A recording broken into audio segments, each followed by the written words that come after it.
Hello everyone. আজ তোমাদের সাথে একটু অন্যরকম একটা মিনি ব্লগ শেয়ার করব। তোমরা স্কিপ না করে পুরোটা দেখো, আশা করি তোমাদেরও খুব ভালো লাগবে। কিছুদিন আগেই আমি তো গিয়েছিলাম বিয়ে বাড়ি, আর বিয়ে বাড়ি হয়ে যাওয়ার পরের দিনই সবাই মিলে হঠাৎ করেই প্ল্যান করলাম যে আমরা ঘুরতে যাব গনগনি। আর সেই মতো আমরা বেরিয়েও পড়েছিলাম। আর এই গাড়িটা করে না গেলে বুঝতেই পারতাম না যে এই গাড়িটা করে যাওয়ার এতটা মজা। আর এখানকার প্রাকৃতিক সৌন্দর্যটা এত সুন্দর, তোমরা চারিদিকে জাস্ট ভিউটা দেখো। মাঝখানে সরু রাস্তার দুপাশে জঙ্গল, জাস্ট অসাধারণ লাগছিল যেতে। সুন্দর প্রাকৃতিক সৌন্দর্য উপভোগ করতে করতে আমরা চলে এলাম গনগনি। আর এখানকার মাটি তো পুরো লাল, যে জামা কাপড়গুলো পরে গিয়েছিলাম তো পুরো লাল মাটি আর ধুলোতে পুরো ভর্তি হয়ে গিয়েছিল।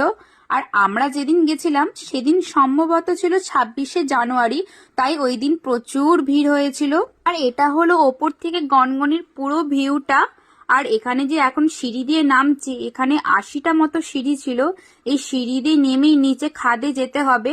আর এটা হলো টোটাল ভিউটা, তোমরা দেখো, জাস্ট অসাধারণ। আর গনগনির এই সমস্ত কিছুই প্রাকৃতিক ভৌগোলিক কারণেই সৃষ্টি হয়েছে, কোনো কিছু মানুষের দ্বারা সৃষ্টি নয়। এখানে ছোট ছোট খাদ, টিলা, ছোট ছোট পাহাড় সমস্ত কিছুই ছিল। আর এখন আমরা যে জায়গাটায় যাচ্ছি, এখানে নাকি শ্রীকৃষ্ণের সাথে বকাসুরের যুদ্ধ হয়েছিল। আর এটা হলো আমার দিদি। আর ওই সামনের দিকেই নাকি এখনো বকাসুরের হাত রাখা আছে, এটা সবাই বলা বলি করছিল। আর ওই সামনের দিকে আছে একটা ছোট্ট মতো গুহা, ওখানে সবাই ফটো তুলছে।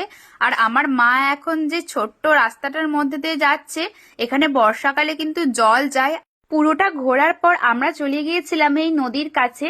আর এই নদীটা হলো গনগনির মাঝখান দিয়ে বয়ে গেছে। এই নদীর নাম হলো শিলাবতী নদী। আর দেখতেই পাচ্ছ এই নদীতে এখন সবাই স্নান করছে। আর আমরা কিন্তু স্নান করিনি, যেহেতু আমরা এক্সট্রা জামা নিয়ে যাইনি।